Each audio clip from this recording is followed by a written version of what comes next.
What's up, guys? I know another YouTube video, 2 days in a row, but I'm kind of just gonna, talk to you guys about you're not bad at trading. That's kind of the title of the video. So I'm gonna ramble on about that. I know you guys like these videos, these raw videos where I just talk to you face to face. So I'm gonna do my best with that.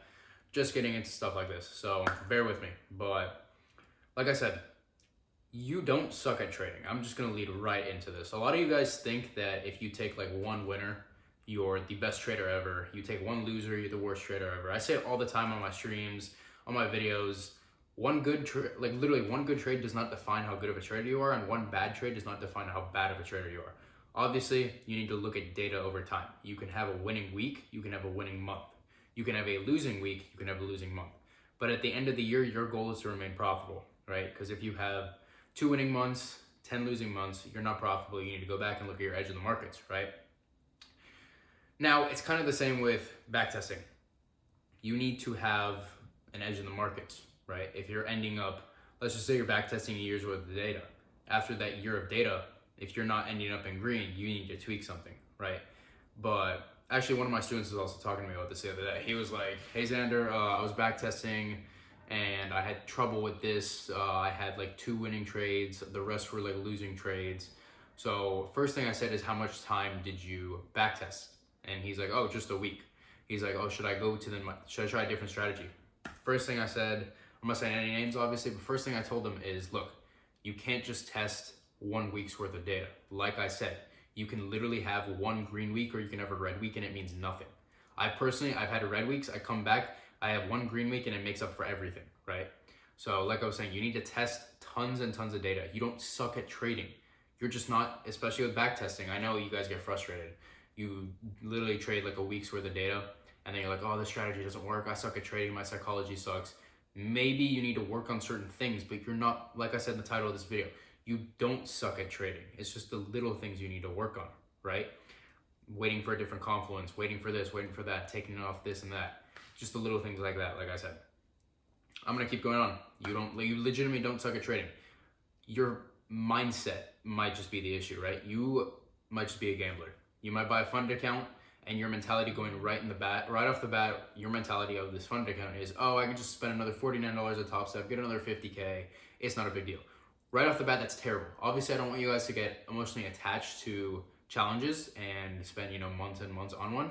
But at the same time, you should not get one and then full port it just because you can buy another, right?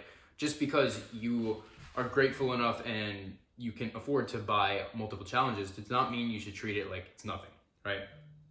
Because at the end of the day, 150K, you can make some money on that. I'm not saying, like, people also, you have a terrible mentality. You think you can make 100K a month on 150K. It's not going to happen. Literally, that's double the balance. It's legitimately not even possible due to payout rules. But the mentality is what needs to be worked on. Like I keep saying, you don't suck at trading. You just need to fix the little things. So as far as mentality, mentality, like I've been saying, you really just need to just little tweaks. Don't come in the markets expecting to take a trade every day, right? Take one A+ setup. I'll give you a perfect example. Today's Thursday, right? Was it Thursday, April 17th. There we go. What did I do today? I took a loss this morning. Reason why. I literally sent analysis in the Discord.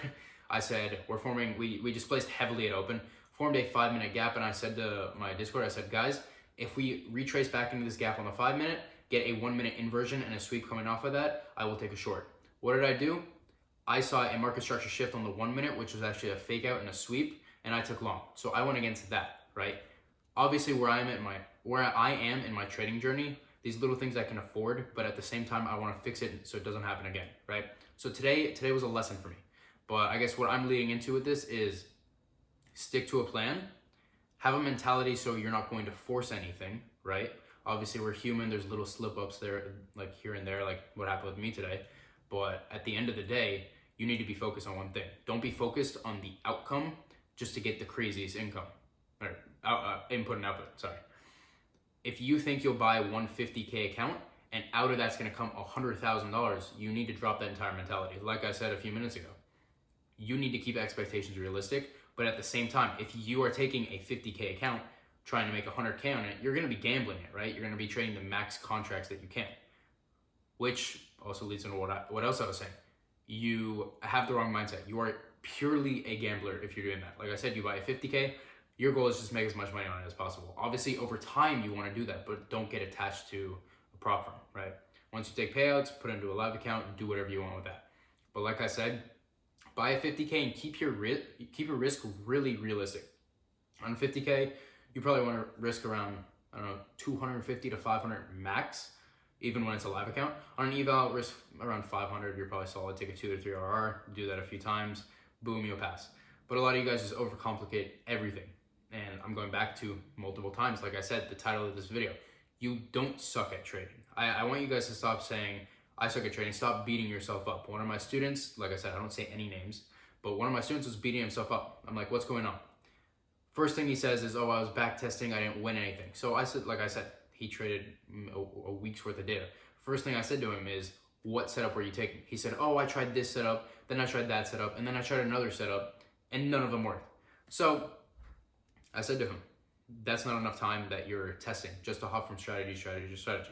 So that's the mentality. Stick with something and don't be afraid, right? People also say all the time to me, they're like, look, I'm taking a trade, I'm scared it's gonna go to my stop loss, I'm halfway through, should I close if I see profit? No, right? That's going back to the gambler's mindset. You see a little money, you instantly wanna close, you're hurting your RR, you're hurting your win rate, right? Let's just say you close, you're up about half an R and or half a risk reward and you close just because you saw a few $100 in profit, right? Now let's say the next day, you take a loss, you're losing one entire RR, right? The point is, a lot of you guys close your winners early and then you let the losers run too much. What I mean by losers run too much, I'll touch a little on this. You might move your stop loss. Never move your stop loss unless it's to break even when you have a solid point the price can reverse. For me, if I'm targeting an entire leg of low resistance liquidity, usually let's just say I'm taking a short, usually the first low, I will set stop loss to break even. If it could reverse from there and sweep that, and then my full TP will be the entire leg down the final sell side liquidity, right? So yeah, I've been yapping a lot here. I want to give you guys as much value as possible, but to end the video, let's recap everything I just said, right? Step number 1, don't be a gambler. Step number 2, have realistic expectations. You're not going to turn a 50K account into 100K, right? Step number 3, do not full port. That goes back to the gambling thing. If you full port, you are going to lose a lot of money.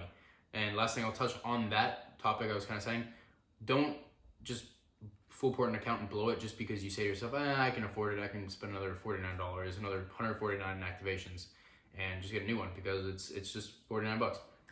Be very grateful for where you are because a lot of people that are in my community as well, a ton of other communities, they can't afford that $49, right? So I'm gonna leave this off here, guys. Last thing I will say is you do not suck at trading. Stop beating yourself up about it. Just literally put more input, you will get more output, but at the same time, be patient. Let the journey play out. It is a marathon. It is not a race. Take it slow, one step at a time.